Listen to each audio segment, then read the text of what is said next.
So here we are. It's finally time to put the final stake in the coffin. A series that has well overstayed its welcome since for some reason it can make vampires and werewolves, shapeshifters, the most boring thing ever. And boy does the series drop the ball here. How bad is it? There are even fans of Twilight who hate this book. Fans! You have to pull some serious crap if you can make your very fans hate you. Buckle up, people. We're going for a trip. Ladies and gentlemen, boys and girls, people of all ages, my name is David Popovich, aka the Bookworm, and welcome to Bookworm Reviews. Sit back and relax as we dive into Breaking Dawn, the fourth and final book of the Twilight Saga by Stephanie Meyer.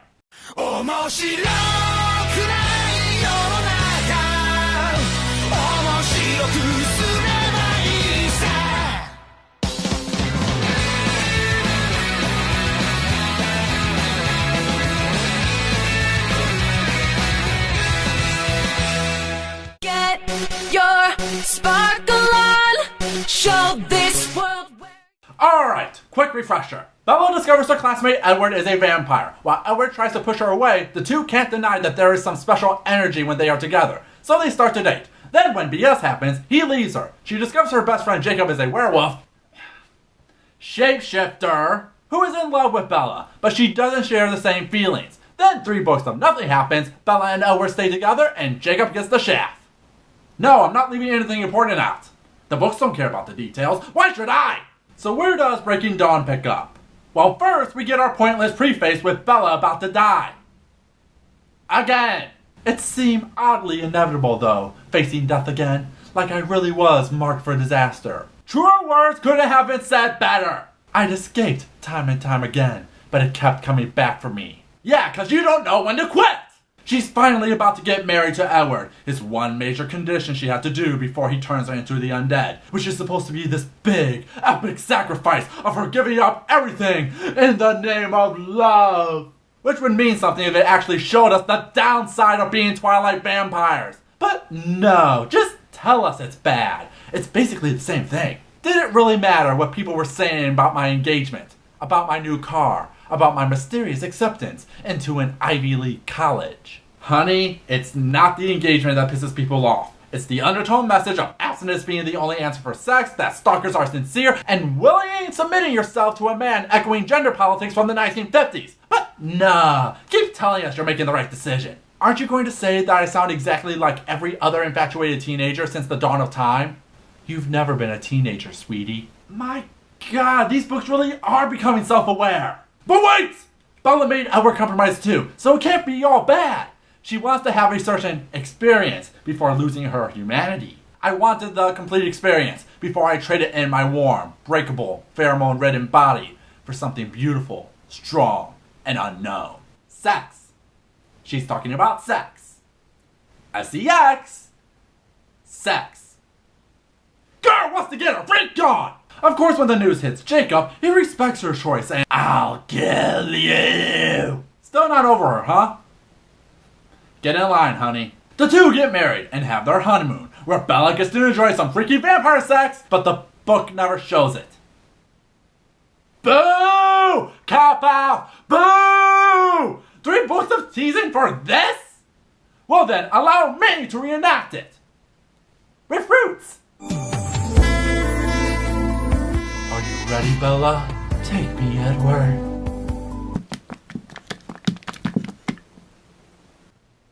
I'm sorry, this never happened to me before. Get out.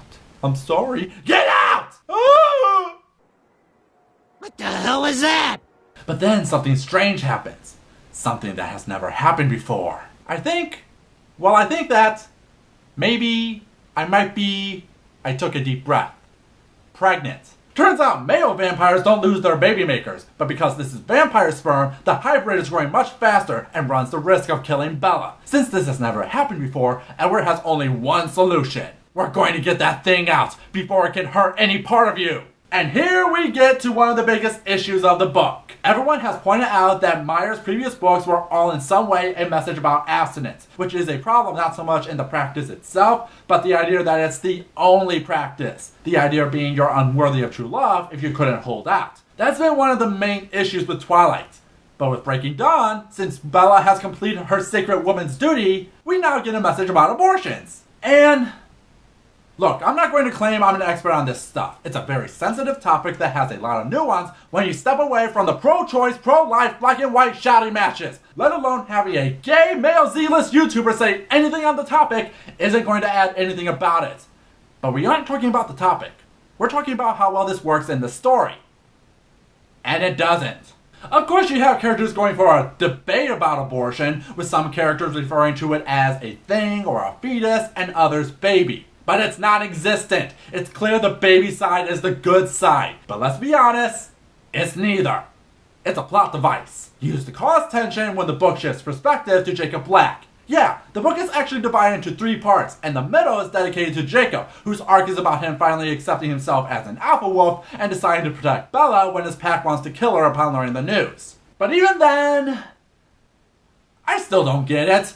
Say what you will, but I could not wrap my head around why Bella wants to have this plot device. It's very clear that this plot device will kill her, but she holds out cause a tiny, beautiful little baby, even more beautiful than the boy in my dream. A tiny Edward in my arms. That's the only answer we ever really get.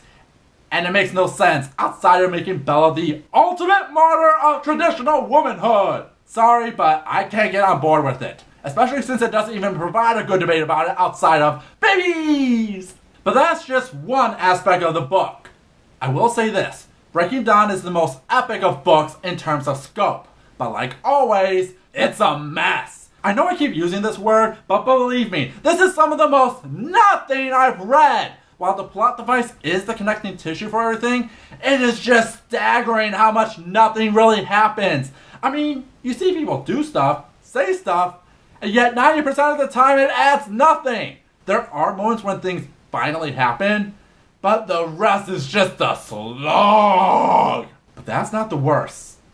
The worst comes at the end when the big bad guys, the Vittori, remember them, are misinformed that Bella's kid, oh she survives by the way, spoilers, is an immortal vampire and plans to kill the entire Cullen family. Where we get some of the clunkiest world building I've read, as we are introduced to over 20 new characters who do nothing as we get ready for what might be a big battle between vampire ideologies, and nothing happens. No joke. Nothing. Zip. Nada. The book bends over backwards to make sure nothing is lost nor gained. We just get a happy ending that is never earned. Just give it. I just read a book for nothing! That, pun intended, sucks. This is supposed to be your big finale. Something that is supposed to end with a bang. But it's only a whisper, and a quiet one at that. And that's not even going into the issues of Jacob becoming petal wolf, since imprinting is one of the most misguided concepts of destined true love ever conceived. Oh, and it turns out Jacob was in love with Bella because it was destined for her child to be Jacob's love. Yeah, Breaking Dawn is bad. Everyone knows it. But the depth of how bad it is something to behold. But honestly, in the end, I'm not really angry. There's a lot to moan about the Twilight series, but what I felt most at the end is depression. Because this could have worked. Yes, when you look at it, Twilight does have something going for it. Think about it. It's a classic forbidden romance where it's revealed our classic notion about vampires are not only wrong, they aren't the monsters we always seen them as. It shows us that they are in many ways still human. They can form families, work to not harm humans, and even love. But not only that, these vampires are actually fighting against the mold with their very presence, which leads into conflict within the vampire world on how they live their lives. And in the center are these two people telling the world to screw itself because it turns out its old worldviews are no longer relevant. Doesn't that sound interesting? Well, too bad. Instead what we get is this. Alright, time to do the franchise review. For my best, it's... What? No, there isn't. You talking about Midnight Sun? The book from Edward's point of view that was cancelled after it was leaked? Doesn't count. I've checked. There are no more Twilight books. We are done! Finished! Over!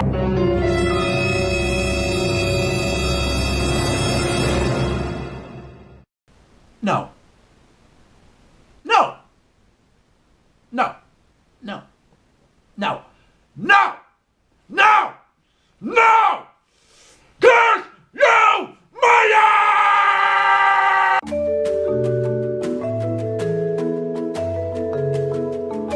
It doesn't end. It just doesn't end. What about you, Internet? What's your opinion about Breaking Dawn? Special thanks to Sarah Acosta. Thank you for your support. Got a suggestion? Comments. Well, now that that's behind us, let's move on to a reimagining of a classic fairy tale with a naughty twist. Till next time, have a nice day. Get your sparkle on. Listen to your heart and feel it beating strong. When you're